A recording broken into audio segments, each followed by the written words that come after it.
Hello Biafrans and lovers of freedom. Henry Seriake Dickson, a Nigerian senator and former Bayelsa governor, calls for a political solution to release Nnamdi Kanu after his November 20, 2025 life sentence on terrorism charges, emphasizing that arrests alone do not end separatist movements.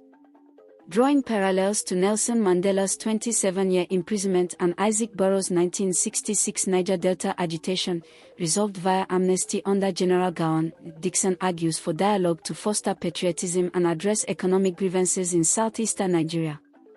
The Post condemns violence across regions, urges humane treatment of Kanu amid security strains, and rallies support for restructuring Nigeria under President Tinubu to promote inclusion and halt insecurity. Welcome to Biafra Battle Cry TV, under the leadership of Motsi Nnamdi Kanu, IPOB leader. Subscribe for diaspora resistance, justice advocacy, and cultural awakening. Be part of history, every voice matters. Watch as everyday Nigerians speak truth to power and rally behind the hashtag #FreeNamdiKanuNow movement. Now, let us listen and hear what Mike Arnold have to say on his letter dated November 20, 2025. Over to you, sir. Thank you. My name is Henry Seriake Dickson, presenting to you the issues about Nnamdi Kanu, the imperative of a political solution. I join well-meaning leaders, the people of the Southeast, and indeed well-meaning Nigerians to call for a political solution that will lead to the release of Motsi Nnamdi Kanu, on terms that will bring about the cessation of violence, the return of normalcy, and full integration for all. This is not just for the people of the Southeast. I believe that this is a sentiment shared by all well-meaning Nigerians who want a united, peaceful, and just nation for all. All Nigerians must condemn violence, especially the type that has occurred in the Southeast in recent years, as well as the terrorist activities in the northern part. Our sympathy must be for all victims and the losses they have incurred and continue to suffer even to this day. As a former police officer and a senior lawyer, former attorney general, I feel personally touched when security officers are attacked and killed. We condemn violence and lawlessness wherever they occur. The Nigerian state and its institutions have reacted in the typical manner every state must respond to a challenge of this kind to its sovereignty. This is the historical reality from Mandela to Boro and up till date around the world.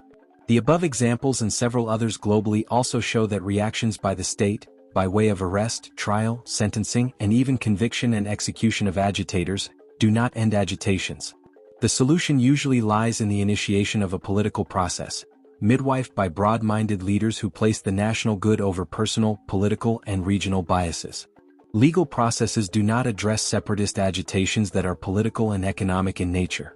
Historically, arrests, trials, convictions, and sentencing, even executions, do not solve these kinds of agitations. After the legal processes, what must follow is a sincere and holistic political solution that will create public confidence and sustain patriotism by all. The challenge is to create a Nigeria that all can trust and believe in, one they can fight and die for if necessary. This is the lesson from the arrest, trial, and sentencing of Nelson Mandela, who was convicted and jailed for 27 years, and that of Isaac Boro, who led the first separatist agitation against Nigerian statehood. In all these cases, genuine progress only emerged when broad-minded leaders initiated a political process that placed national interest above personal or political grievances and biases. A more recent example is the peace process initiated by the Yar'Adua/Jonathan administration, during which the government engaged leaders and agitators on resolving the Niger Delta crisis.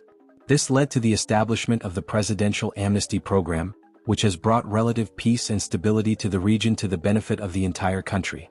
This was what General Gowon did even after Boro and his comrades had been sentenced to death. He accepted the peace process spearheaded by the leaders of the Igbo and Niger Delta, led by Harold Dapabayri, and granted Boro full pardon. Not only that, he made it possible for them to join the federal forces to strengthen the defense of the Niger Delta areas which they knew better than the federal troops. And Boro and his comrades died fighting for a Nigeria they initially fought against. I call that leadership, vision, and broad-mindedness.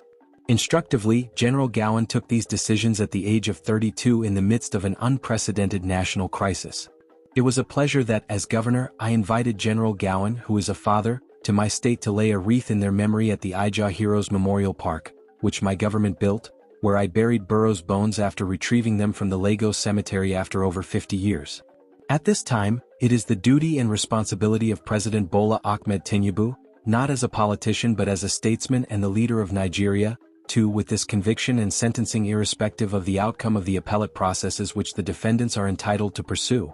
Begin a peace process that will get Nnamdi Kanu and the tendency he represents in the southeast to renounce violence as a tool for pursuing their separatist agenda. The president as a national imperative should initiate a broad peace process that will address historical imbalances, injustices and grievances in all parts of the country and lay a foundation of a new Nigeria founded on fairness, inclusion and justice for all. This is why we have continuously advocated for a restructured Nigeria, and the president, who was one of the leaders of this movement in NDICO and the Alliance for Democracy, is in a better position to make it happen. You will have our fullest support in doing so.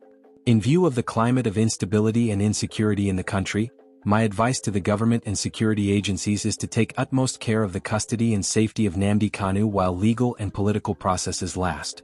He should not only be kept in a secure facility, he should be treated humanely, fairly, and safely.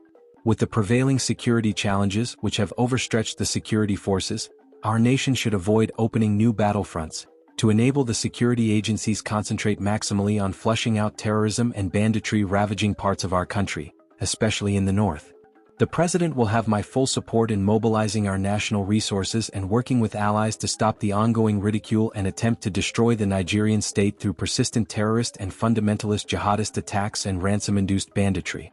I call on the people of the Southeast, particularly the youths of Igbo land, to be calm and join in the political processes that will deliver a restructured Nigeria that will work for all and address all grievances. As chairman of the South-South Senate Caucus and as one of the leaders, I have started the process of reaching out to our colleagues in the Southeast and across the nation to ensure that the right steps are taken for the good of the country.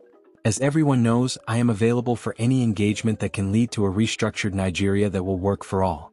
Thanks for listening and joining me on this course. Henry Seriake Dickson. You've just heard a message that echoes the cries of the oppressed and the resolve of the free. At Biafra Battle Cry TV, we stand firm in amplifying voices that challenge tyranny and defend humanity. Stay vigilant, stay united, and never stop speaking truth to power. Until next time, keep the fire of freedom burning.